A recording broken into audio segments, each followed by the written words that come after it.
let's talk about Kamala for a moment, shall we? That's the reason for my name today. And of course, her book is out, I think, or maybe it's coming out today. I forget. Anyway, she wrote a book called 107 Days, in which she tries to make the case that 107 days just really wasn't enough time for America to get to know her. Like, just don't think about the fact that she was our vice president for 4 years and that during that 107 days, she did everything she could to hide from America. So she doesn't get to now say, I only had 107 days. How was I supposed to get myself out in front of America? Bitch, you would not do a single interview, okay? Like, you don't get to say that. And It's yet true. that is what she is saying. Mhm. That's one of many things that she's saying. Another thing that she's saying, which her own campaign person is now refuting, is that she was shocked, I say, to discover that she'd lost.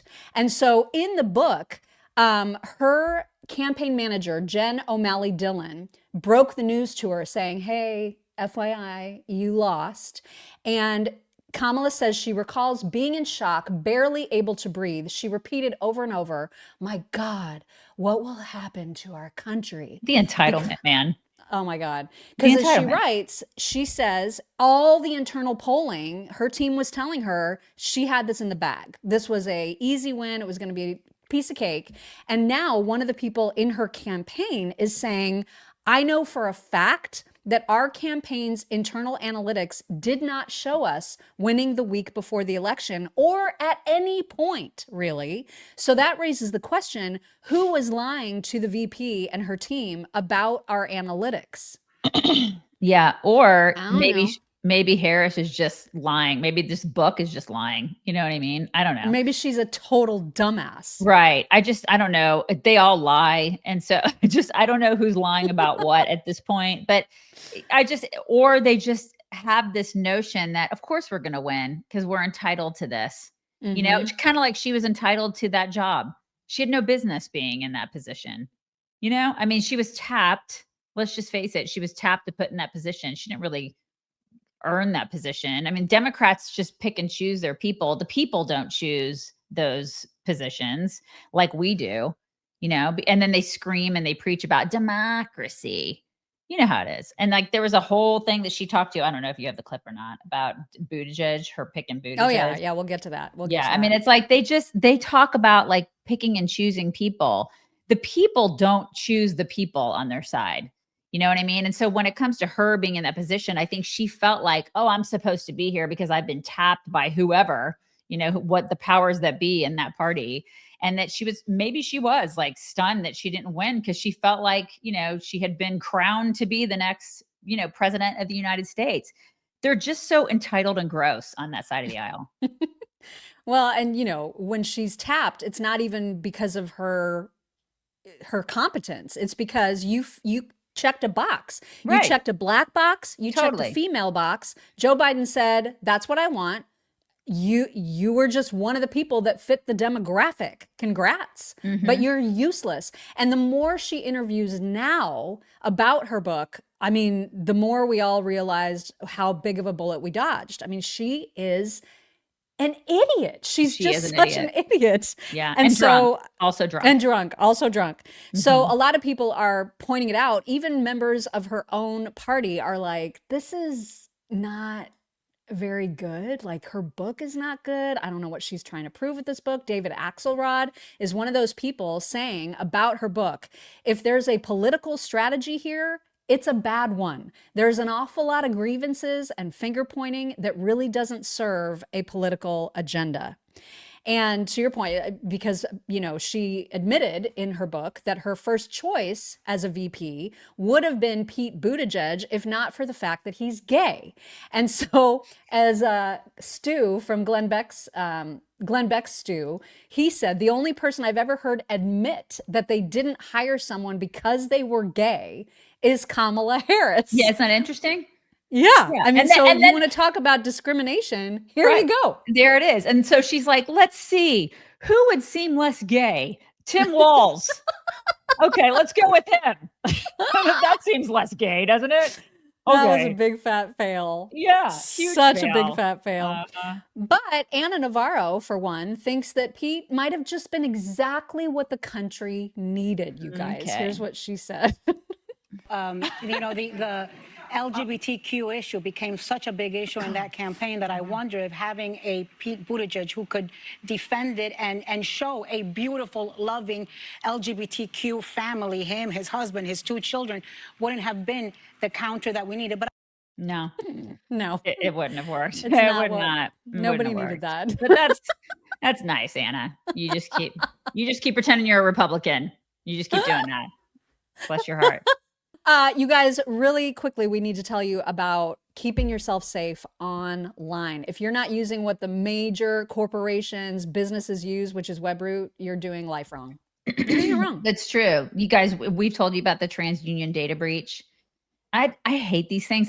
Like, people suck online. They're constantly stealing your stuff. Seriously.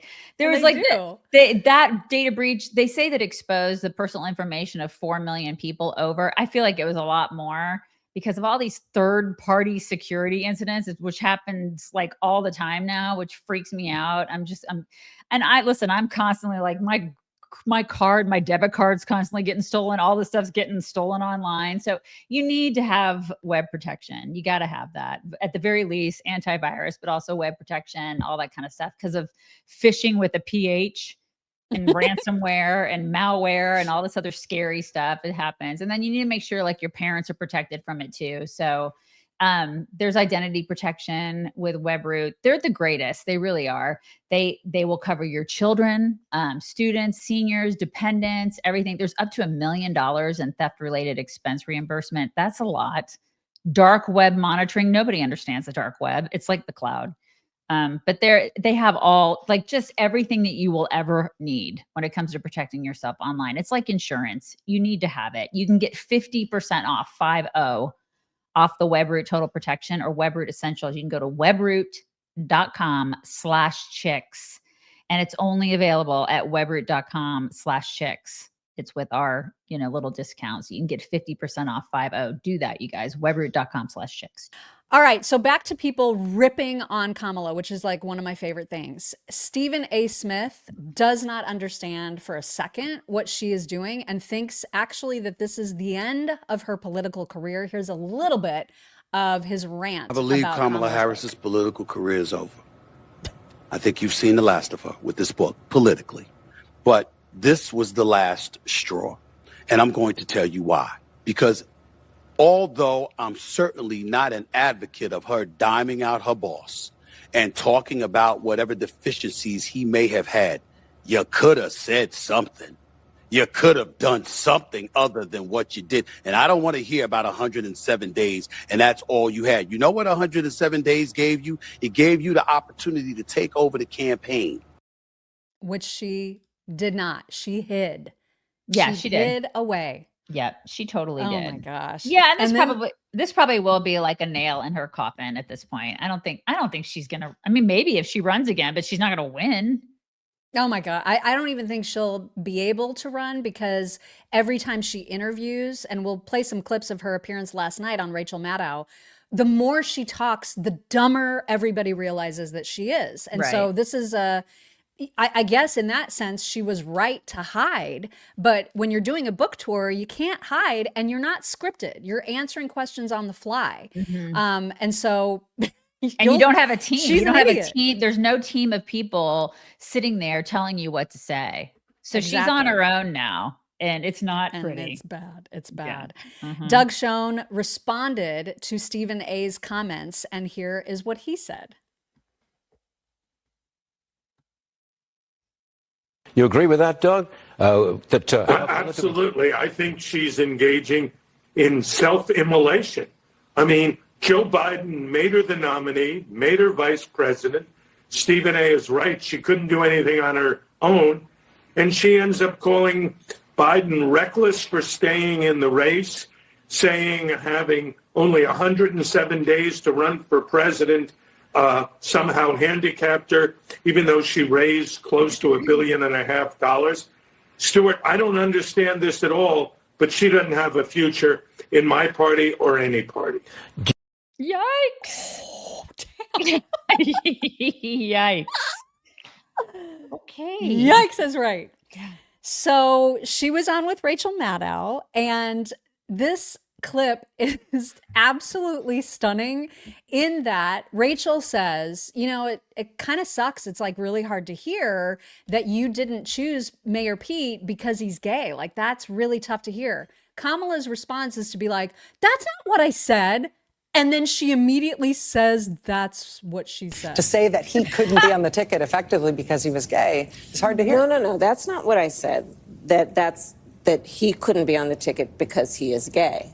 My point, as I write in the book, is that I was clear that in 107 days, in one of the most hotly contested elections for President of the United States, against someone like Donald Trump who knows no floor, to be a black woman running for President of the United States and as a vice presidential running mate, a gay man, with the stakes being so high, it made me very sad, but I also realized it would be a real risk.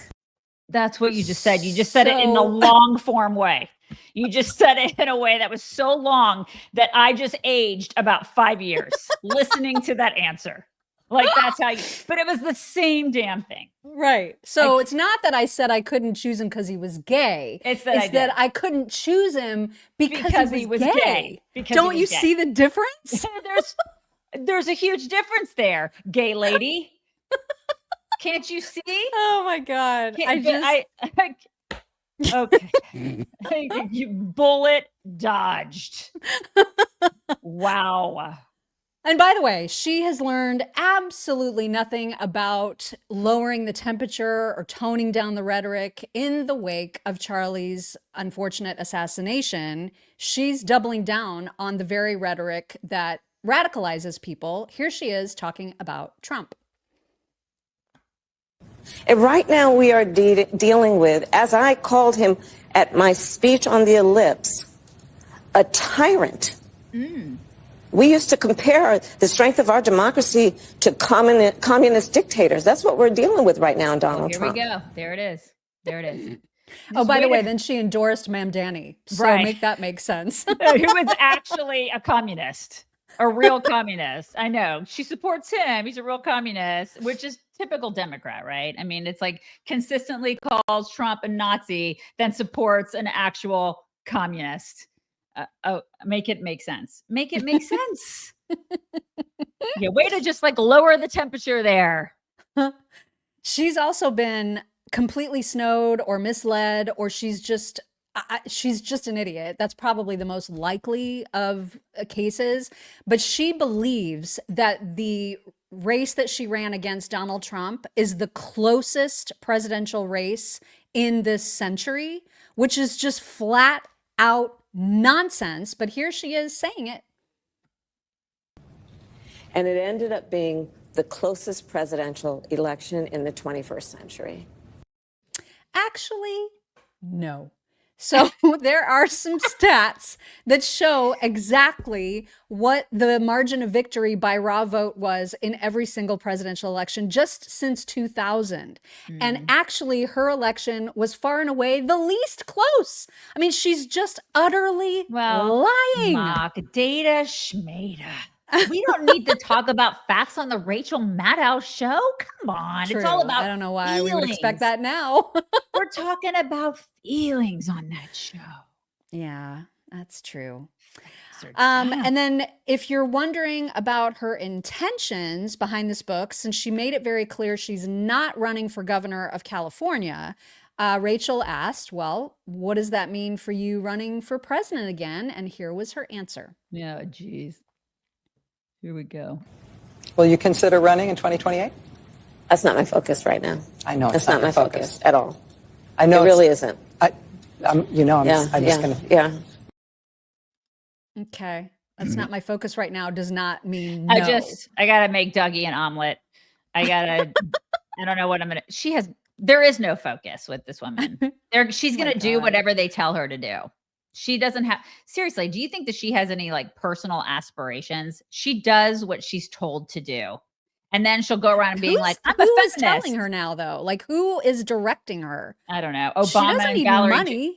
Obama and Valerie Jarrett told her before. She's probably looking around going, what am I supposed to do? Where am I supposed to go? Tell me where to go. Do you think people are going to buy this book? No. No. Okay. Because I mean, I feel like we probably would have sold more books than she does. God willing, you know?